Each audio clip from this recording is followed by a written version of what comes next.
Hey up, it's Ollie here from eelpyeaudio. Hope you're all doing very well. Today in this video I want to show you a little technique called the rear bus technique. Now the rear bus technique is essentially parallel compression for your entire mix. It sounds fantastic, takes a little bit of setting up, so without further ado I'm going to jump straight into the mix, show you how to set it up and what it sounds like. So here we are in this mix. Straight away I'm going to show you how to set it up. First things first is I always mix with a mix bus. I've mixed with a mix bus for years. I'm going to assume that you do mix with a mix bus. If you don't, then look up a mix bus and what it is. I highly recommend it. So I'm going to assume that you have a mix bus, right? It's basically the hub for all your audio. Everything is going to the mix bus or ends up at the mix bus. So my mix bus is here, look. It's always bus one. I have a template, so everything's always ready to go when I load things up. As you can see, mix bus one makes things really easy. All a rear bus is essentially a second mix bus without the drums. So you send everything to the mix bus using the outputs of audio tracks and buses. And then you send a duplicate using the sends on your tracks to the rear bus. So as you can see, my rear bus is bus 27.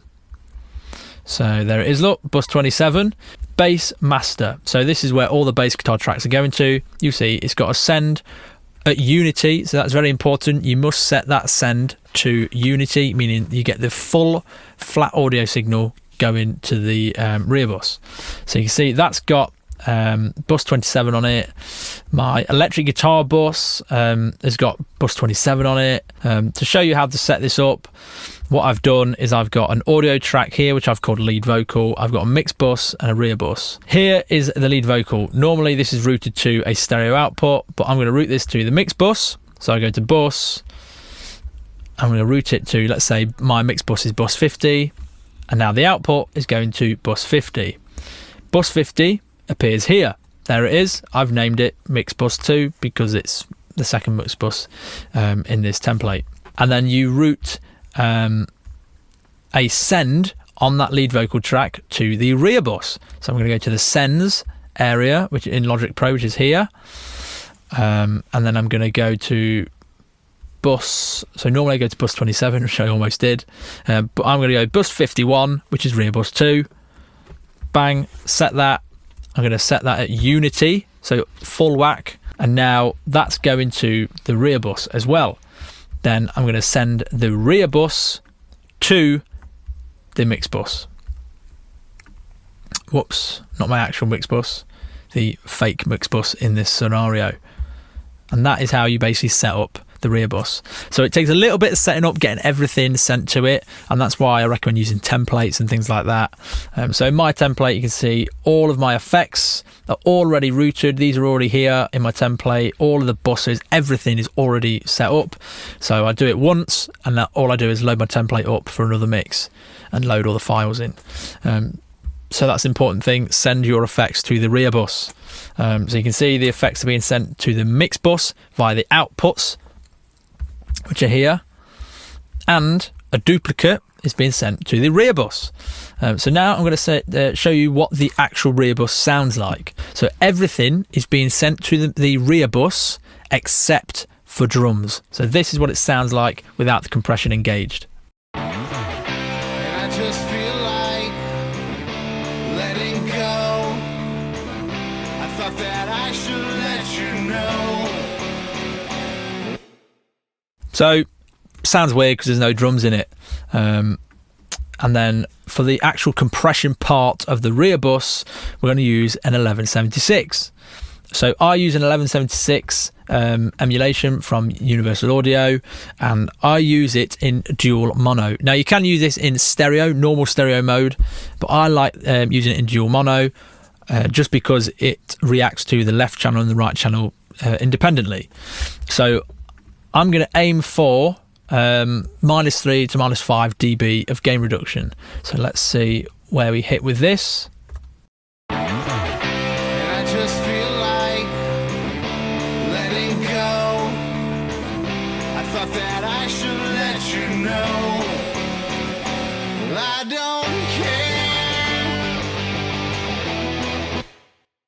So as you can see, I tweaked the input very slightly, and as this is in dual mono, I've only tweaked it on the left channel. So I'm going to copy, go to the right, and I'm going to paste that setting. So the left and right have got the exact same settings. Now you might say, why don't you just do stereo? Well, that's because this is essentially two compressors. You've got a compressor on the left channel, compressor on the right channel. So each channel is being compressed independently, meaning I feel you get a bit more of a balanced sort of sound. There are two different sounds that come with using a dual mono or a stereo compressor. So now I've got that dialed in, I'm going to go back, unsolo the rear bus, bring it back down, and now I'm going to blend the rear bus in to the entire mix. So let's see what it sounds like.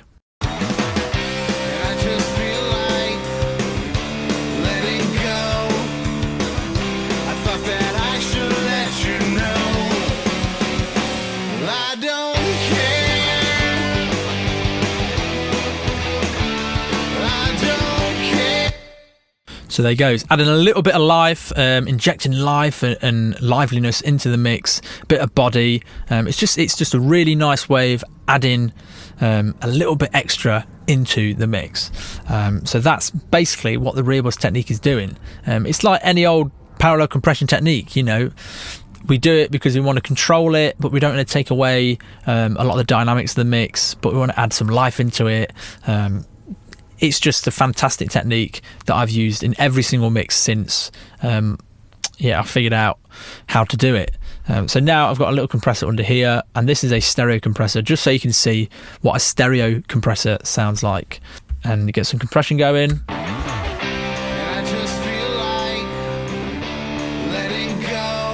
That should be okay. So I'm going to unsolo, bring it back down, and I'm going to blend this in. And this time what I'm going to do is I'm going to bypass and enable the rear bus, so you can hear what's happening and what it's doing.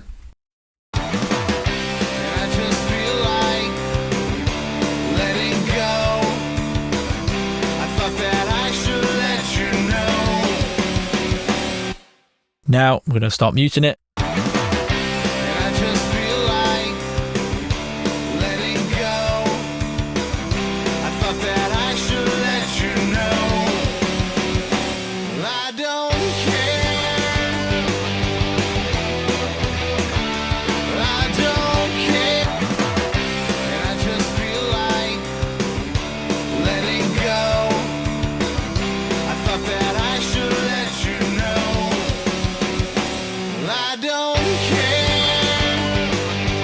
So hopefully you can hear what's happening there. It's just adding a little bit more body. It's just exciting. I love it. I love the rear bus technique. Can't live without it, really. And it's great when you've got a template like this. Once it's set up, it's done. Everything's already there. The plugin's already on. It's fantastic. It's ready to go. So hopefully that clears up a little bit of the rear bus technique for you. Try it out. Honestly, it's really good. You don't have to use the UAD 1176. You can use your own emulations or a normal stock compressor. Get used to setting it up and how it sets up and what it's doing. And yeah, enjoy. Use it to your heart's content, and make some great mixers. Hopefully that's been helpful for you. I've been Ollie from eelpyeaudio. Leave us a like and subscribe to the channel, and I hope to see you very soon. Cheers.